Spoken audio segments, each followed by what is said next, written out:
Hello there. This podcast is designed to help you find the materials you need to complete your assignment, but also to do it efficiently and well. In many ways, it'll be the reverse of how you've done things in the past, but believe me, it works. We'll start with using Google Scholar. Now, this is a database that is linked to JSTOR, a collection of over 2,000 academic journals. Now, if you consider that a post-war run of a journal will easily cover 2 meters of shelves, it means that Google Scholar is searching 4 kilometers of paper.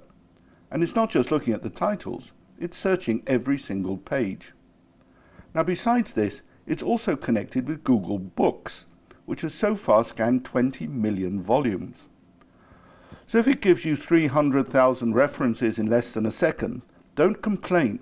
Just be amazed and grateful you didn't have to do it all by yourself by hand. Now, if there's a university library or a national library near you, and they are linked to JSTOR, just ask them for temporary researcher status. Now, if this isn't possible, JSTOR will allow you to read 3 articles for 2 weeks for free, and allow you to replace them with 3 others after those 2 weeks have passed. But if you choose this route, wait until you really know what you want. Now, alternatively, you can have access to the whole database for a month for $19.50 at the time of recording. Now, the first thing is to type Google Scholar into whichever search engine you're using and to go to their page. It will probably use the language of your URL, but don't worry, they search everything. If you like, though, you can adjust your language settings to English. Now, type in a term. I've used United Nations and Security Council, both in inverted commas. You always do this when you want to keep 2 words together. And we have indeed got 231,000 references. Okay, let's have a look at the page together. Let's start down the column on the left. The default is set for articles, so leave it at that. Next, we're offered some default date settings. Now, unless we really want to go back to the beginning of the United Nations history, we can just limit our search to the most recent period. So let's choose since 2011 and lose some of the older material. And indeed, it clears out 90% of the materials we have to look through. Now, if it's an older incident that you want, you can always use the custom range to get exactly the years you want to examine. Next, we can sort by relevance or by date. Now, my advice is to choose relevance. If you really want the most recent materials, use the date settings. And finally, we're given the option of including patents and citations. Don't do it. Now, let's look underneath the individual references we've been given, because there are also some very valuable tools. But note that not every item offers the same possibilities. The first is cited by. Now, if you like the look of an article, this is very useful, since it will take you to more up-to-date articles that have actually used the article that you liked. It's like an invitation to meet the rest of the family. Next are related articles. These are either spin-offs or other parts of a series of studies. Then we come to all versions. Now, these are often similar versions published elsewhere, possibly as a working paper or in an open access database. If it's an open access database or a working paper, you can get hold of them for free. Then we get Cite, which offers you 3 different ways of quoting the article. Now, choose one of them and copy and paste it into a bibliography. Imagine all the fun times we had when we had to do that by hand. And finally, with Save, you can keep the reference. Now, let's have a look at the content.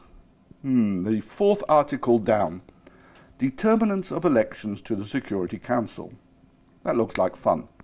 If I click on the title, I usually get transported to a summary of the article, and I do this time as well. So let's have a look. Yeah, that looks interesting, so I can cut and paste it and add it to my bibliography for now. But heck, they want me to pay for it. Well, there are 11 other versions, and some of those have URLs to the right, and so I'll click on one of those, and you might be able to download the whole article for free. When I do that, I always retitle it using the first author and the year of publication in the document description. And 14 other people have cited it, so let's go and see who they are. No, done. It's mostly the authors themselves, but never mind, it's not always like that. Note, by the way, that you can also adjust the date in this selection and include a new search term to be used only within that section. Now, trawl through all these main pages until they become a bit dull, but do take in the first 10 pages. And then, if you want, you can amend the research term, for example, by adding election to the mixture. Now, by now, you'll have a growing bibliography with summaries or abstracts of articles. You could actually start putting them into subcategories if you like. And don't forget to keep the bibliography in alphabetical order. It makes everything easier to find, and you'll have to do it anyway for your assignment. But now we move on to the next stage. Let's go back to Google itself. United Nations or UN, Security Council, elections. And we get 15 million hits. Yep, that's crazy. Absolutely crazy. But we can make some sense out of this.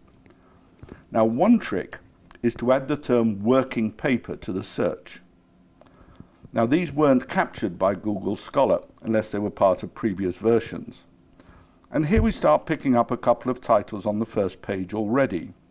Determinants of elections. What is a seat worth? Now, another good move, instead of using working paper, is to add the term PDF. Now, this is the format in which many documents are published. And now I'm picking one or two other titles, a special research report. Now, there's one final move. Let's visit the organization itself. Now, usually at the top of their homepage, there is a link to documents or publications or research. And here it is, documents. You can burrow in there if you like, and there's usually a mass of information, but in this case, not too much for us. But that doesn't mean that with another example, you won't have a better result.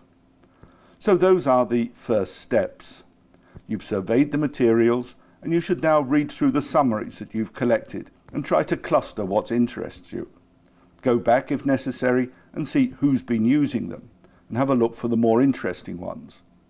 And also start to look at the footnotes and see what sources they use. Well, that's all for now, and next time we'll have a look at how to frame a research question.